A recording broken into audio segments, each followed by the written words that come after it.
Ikonay ay hindi mamahalin.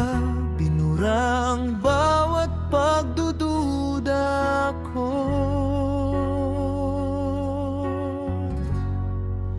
Ikaw na ang mamahalin sa huling pagkakataon, ang babaeng hinintay sa dulo ng panahon, ang striktong nagtutuwid, ang lambing na bumubuo sa piling mo, natagpuan ang tunay kong pagkatao.